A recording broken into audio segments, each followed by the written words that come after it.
Ibrahim Tro drew a steady breath as the fortified warehouse gate swung open.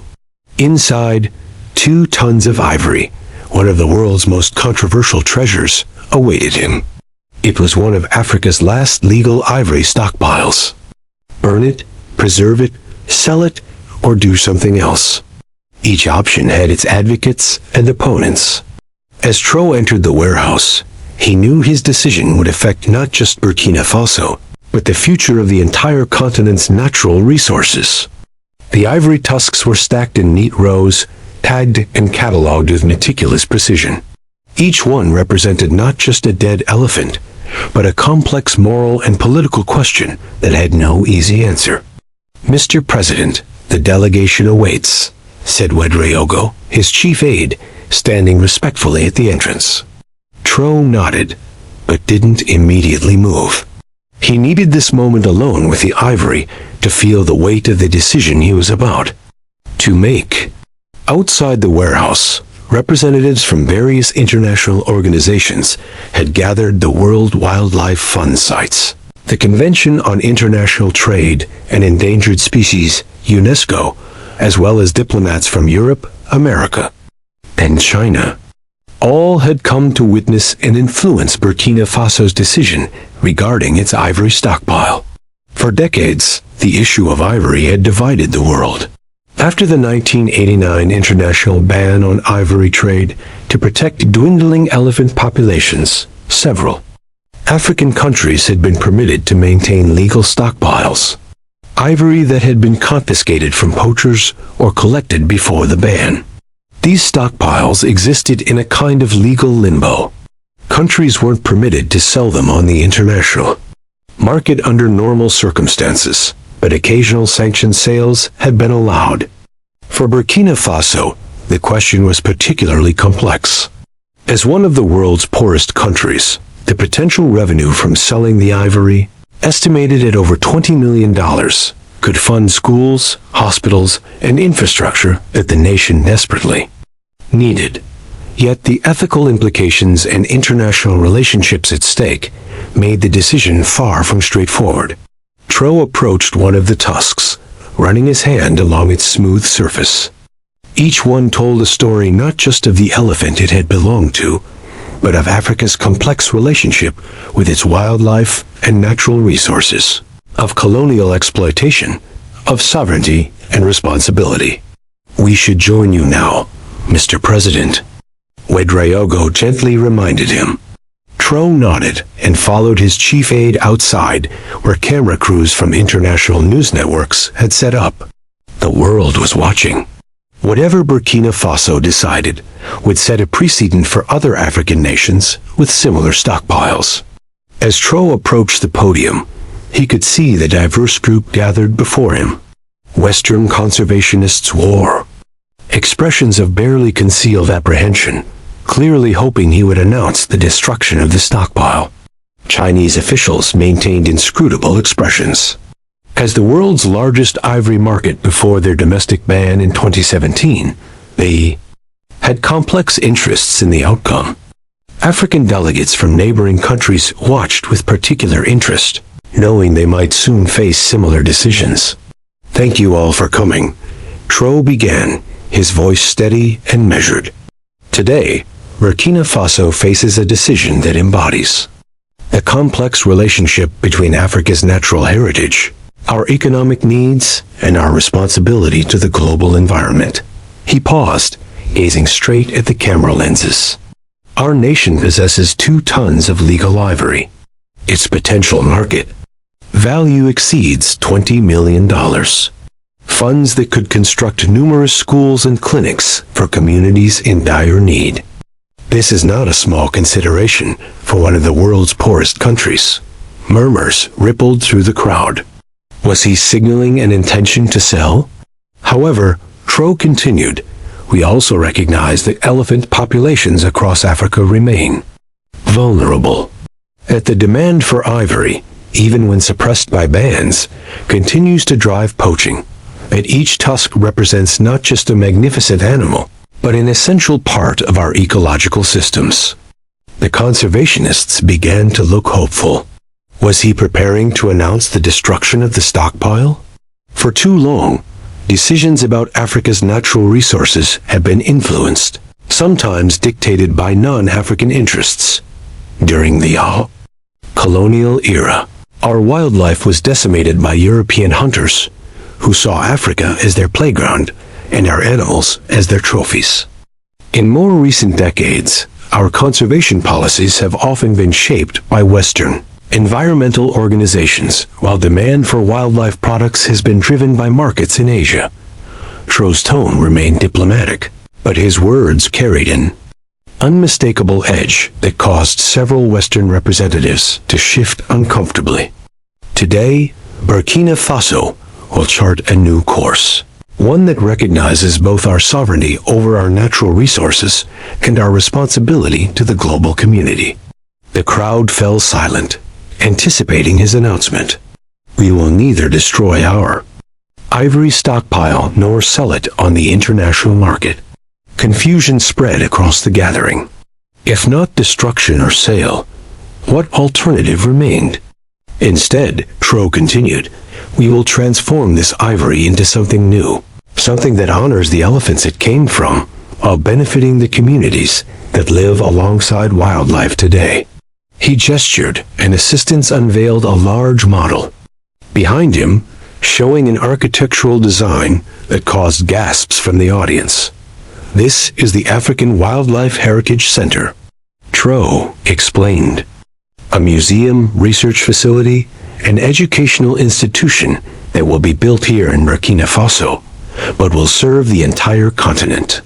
The ivory in our stockpile will form the cornerstone of this center, not as commercial products, but as exhibits that tell the story of Africa's relationship with its wildlife. From prehistoric cave paintings showing our ancestors' reverence for elephants through the devastation of colonial hunting to the modern conservation challenges we face today. As he outlined the details, the brilliance of the plan became apparent. The ivory would remain intact, but would be permanently removed from any potential commercial use. It would be transformed from a controversial commodity into an educational resource. Most importantly, the center would be owned and operated by Africans, telling Africa's wildlife story from an African perspective. We will invite artists, crafts, people, and cultural historians from across Africa to help design exhibits that show how elephants have been integrated into our diverse cultures. We will create educational programs for African children to learn about conservation in ways that are relevant to their lives and communities. Tro then addressed the economic component that had made the sale option so tempting. To fund this center and ensure its sustainability, we are establishing the African Wildlife Sovereignty Fund.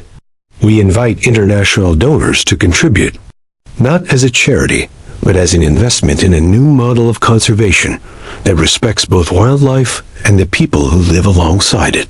He looked directly at the Western delegates, those nations that benefited from Africa's wildlife in the colonial era that decorated their museums and mansions with our elephants' tusks have a particular responsibility to support this initiative. Then, in a move that demonstrated his diplomatic skill, he pivoted to extend an olive branch. But this is not about assigning blame for the past. It is about creating a better future, one where Africans lead conservation efforts on our own continent, while working in partnership with the global community. The response was immediate and electric. African delegates broke into applause first, quickly joined by many of the international representatives. Even those who had come with specific agendas, burn the ivory or sell it, recognized the elegance of the solution. In the days and weeks that followed, Tro's decision generated debate and analysis around the world. Conservation organizations, initially skeptical of any solution that didn't involve destroying the ivory, gradually came to see the value in Tro's approach. By keeping the ivory intact, but permanently removing it from commercial circulation, the plan addressed their primary concern about stockpiles, potentially reinforcing the market for ivory. For other African nations with ivory stockpiles, Burkina Faso model offered a new option beyond the burn or sell binary that had dominated discussions for decades. Kenya, which had famously burned its stockpiles in public ceremonies, expressed interest in contributing exhibits to the center. South Africa and Zimbabwe, which had advocated for controlled legal sales of their stockpiles, began exploring how elements of Tro's approach might work in their contexts. Most significantly, several former colonial powers, recognizing both the moral appeal and the diplomatic opportunity, pledged substantial contributions to the African Wildlife Sovereignty Fund. France, which had colonized Burkina Faso until 1960, when it was known as Upper Volta, was the first to commit, followed by Britain, Belgium, and Germany. 3 months after his announcement, Ibrahim Tro stood at the groundbreaking ceremony for the African Wildlife Heritage Center. The site, located just outside Ouagadougou, had been carefully chosen to be accessible to both international visitors and local communities. The architectural design incorporated elements from various African cultures while utilizing sustainable materials and technologies as ceremonial shovels turned the first soil. Tro addressed the gathered crowd. Today we begin building not just a structure of concrete and glass, but a new approach to how Africa manages its natural heritage. For too long we have been faced with false choices: development or conservation, tradition or modernity, African interests or global concerns. With this center, we reject these dichotomies and embrace a more complex, but ultimately more sustainable path forward. The first phase of construction focused on the secure facility that would house the ivory. Unlike traditional museum displays, where items are simply exhibited behind glass, the design incorporated the ivory into a comprehensive narrative about elephants, ecology, and African history.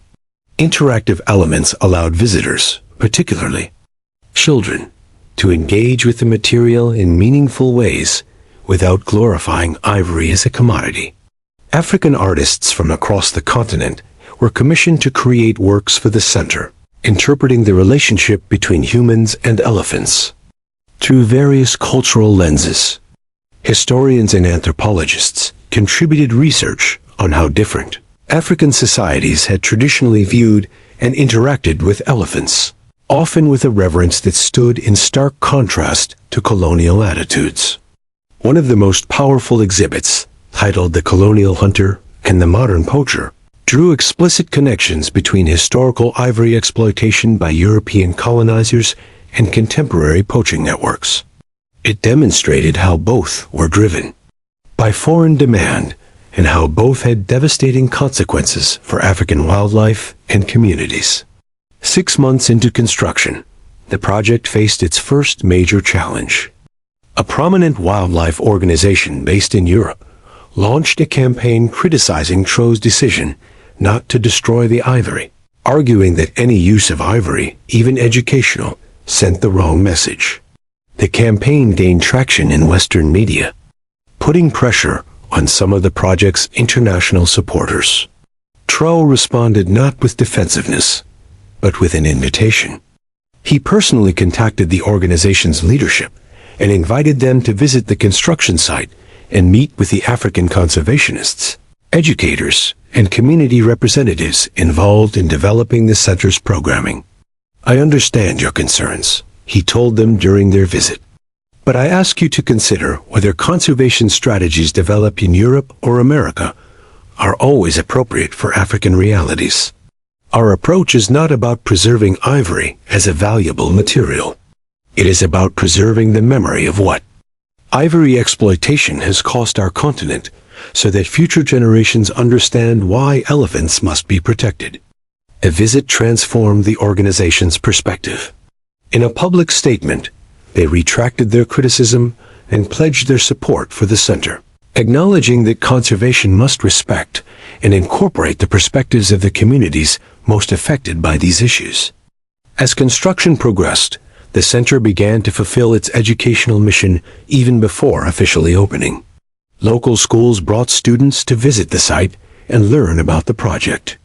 University students from across Africa participated in research programs associated with the center, studying everything from elephant ecology to the economics of wildlife conservation. Perhaps most importantly, communities living in elephant ranges were actively involved in developing the center's approach to human-wildlife conflict, one of the most difficult challenges in modern conservation. Rather than imposing solutions developed by distant experts, the center created forums where farmers who had lost crops to elephants could share their experiences and help design mitigation strategies that would work in their specific contexts. 1 year after the groundbreaking, as the center neared completion, Ibrahim Traoré received an unexpected visitor, Dr. Wangari Maathai, the renowned Kenyan environmentalist and Nobel Peace Prize laureate. Though elderly, she had traveled to Burkina Faso specifically to see the project. "When I first heard about your decision, I was skeptical," she told Traoré as he showed her around the nearly completed facility. "I have seen too many compromises that ended up serving neither wildlife nor people. But what you have created here is different. It honors both the elephants and the people who must live alongside them." Her endorsement brought new attention and credibility to the project, particularly among those who had questioned whether an effective conservation initiative could emerge from one of Africa's poorest countries. On the day of the center's official opening, visitors from across Africa and around the world gathered for the ceremony. The building itself had become a marvel, a blend of traditional African architectural elements with cutting-edge sustainable design. Solar panels provided all its energy needs, while a sophisticated water recycling system minimized its environmental footprint. Inside, the ivory that had once represented such a difficult moral question had been transformed. No longer simply tusks in a warehouse, they were now integrated into exhibits that told a complex story of human-elephant relationships throughout history. One particularly powerful installation featured a single tusk illuminated in a darkened room with the names of the African nations that had lost their elephant populations projected across its surface. In his opening address, Traoré spoke about the journey that had led to this moment. "When I stood before our ivory stockpile 2 years ago, I faced a decision that seemed impossible. Every option presented significant moral and practical challenges. But sometimes when no existing path seems right, we must create a new one." He looked out at the diverse audience before him. This center represents that new path, not just for ivory, but for how Africa approaches the broader questions of our natural resources and our place in the global environment. It embodies our right to make our own decisions about our heritage, while acknowledging our responsibility to the wider world and future generations. The African Wildlife Heritage Center quickly became not just a tourist destination, but a working hub for conservation research and education. Scholars from universities across Africa established research programs in partnership with the center. School children from Burkina Faso and neighboring countries came on field trips that transformed their understanding of wildlife conservation from an abstract foreign concept to something relevant to their own lives and futures.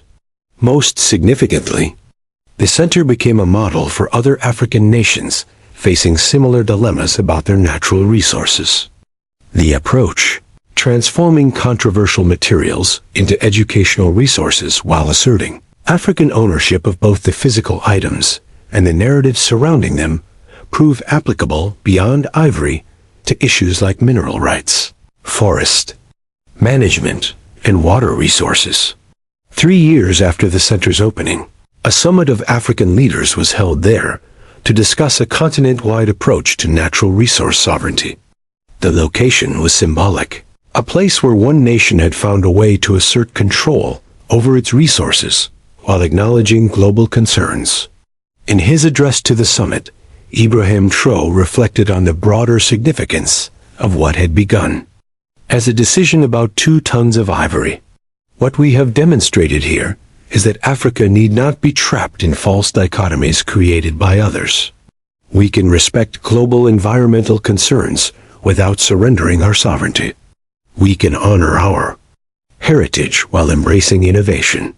We can find African solutions to challenges that affect us all.